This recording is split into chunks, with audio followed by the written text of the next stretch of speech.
എന്നാലും എനിക്കതങ്ങ് നാണക്കേടായിപ്പോയി. നിങ്ങളെപ്പറ്റി അവളങ്ങനെ പറഞ്ഞത്. ആരെന്ത് പറഞ്ഞെന്നാ ഭാവിനി? ആ ദേവിക പറഞ്ഞെന്ന് ശരത്തുമോൻ പറഞ്ഞില്ലേ? നിങ്ങൾക്ക് നാട് മുഴുവൻ ഭാര്യമാരുണ്ടെന്ന്. അതെങ്ങനെ ദേവിക അറിയാനാ? അപ്പൊ അവള് വെറുതെ പറഞ്ഞതല്ല. നിങ്ങൾക്ക് വേറെ ഭാര്യമാരുണ്ടല്ലേ? എന്റെ സംശയങ്ങളൊക്കെ ശരിയായിരുന്നു. അയ്യോ ഭാമിനി, ഞാൻ അങ്ങനെ അല്ല പറഞ്ഞത്. ഓ, നിങ്ങൾ പറഞ്ഞു വന്നപ്പോ ഒരു ഓളത്തിനങ്ങ് പറഞ്ഞതായിരിക്കും. എന്നാലും ഇത് അവളോടൊന്ന് ചോദിക്കണം. വെറുതെ ആ പെണ്ണിനോട് ഗുസ്തി പിടിക്കാൻ പോലെന്നാ എന്റെ അഭിപ്രായം. നീ കരുതുന്നത് പോലത്തെ പെണ്ണല്ല അവള്. എന്താ, അവക്ക് നാക്കിന് കുറച്ച് നീളം കൂടുതലാ, അത്രയല്ലേ ഉള്ളൂ? നാക്കിന് നീളം മാത്രമല്ല, നല്ല ധൈര്യമുണ്ട്.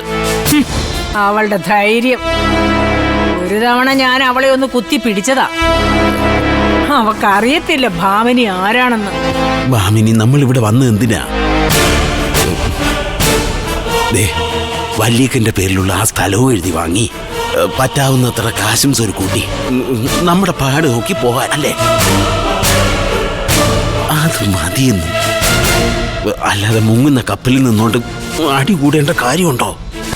അതില്ല. പക്ഷേ നമ്മുടെ ഈ ഉദ്ദേശങ്ങൾ നടക്കണമെങ്കിലേ ആദ്യം അവളെ ഒതുക്കണം. അതിനു മുമ്പ് എനിക്ക് നിങ്ങളെക്കുറിച്ച് പറഞ്ഞത് എനിക്ക് അവളോടൊന്ന് ചോദിക്കണം. അല്ലാതെ ഉറക്കം വരത്തില്ല. ഭാമിനി,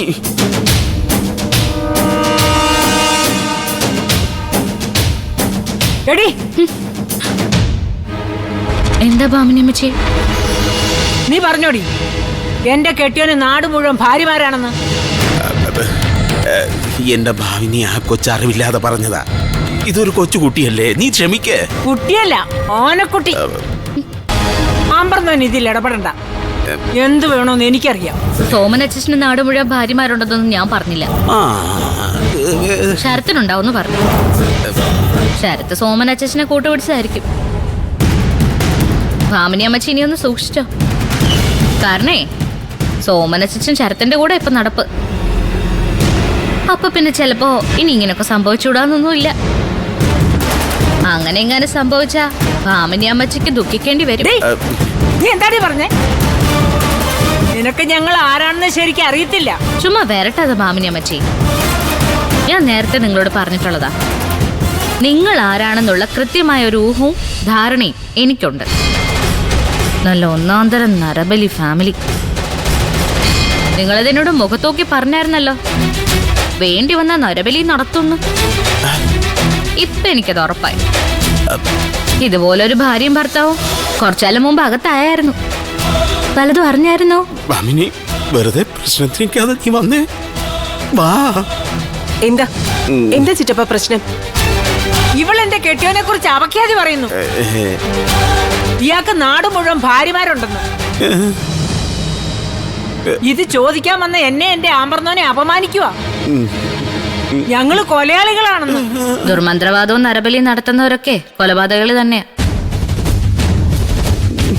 അവര് മനുഷ്യന്റെ വിശ്വാസത്തെ മുതലെടുത്ത് അവരുടെ മനസ്സിനെയാ കൊല്ലുന്നത്. അതന്നെ ഞാൻ പറഞ്ഞോളൂ. ആണെങ്കിൽ നീ അത് തെളിയിക്കടി. ഞങ്ങൾ ആരാണെന്ന് നിനക്ക് ഞങ്ങൾ ബോധ്യപ്പെടുത്തി തരാം. ദൈവത്തെ ഓർത്ത് നിങ്ങളൊന്ന് നിർത്തുന്നുണ്ടോ? ഇങ്ങനെയുണ്ടോ ഒരു വീട്? നീ നിന്റെ മരുമോളെ നിലയ്ക്ക് നിർത്തടി.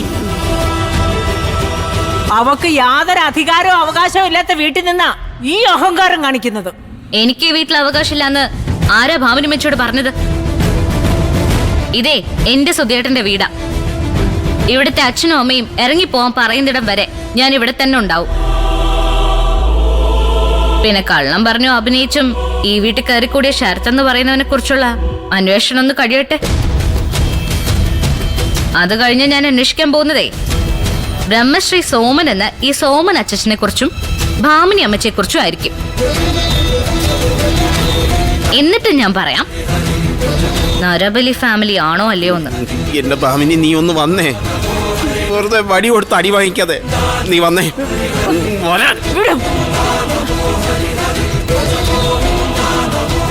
ഓളെ, എന്റെ ദേഷ്യവും സങ്കടവും കൊണ്ട് പറഞ്ഞു പോകുന്നതാ. ഒരു വീട്ടിൽ പ്രശ്നങ്ങൾ എങ്ങനെ ഒഴിവാക്കണമെന്നും കൂടി പെൺകുട്ടികൾ ചിന്തിക്കുന്നത് നല്ലതായിരിക്കും.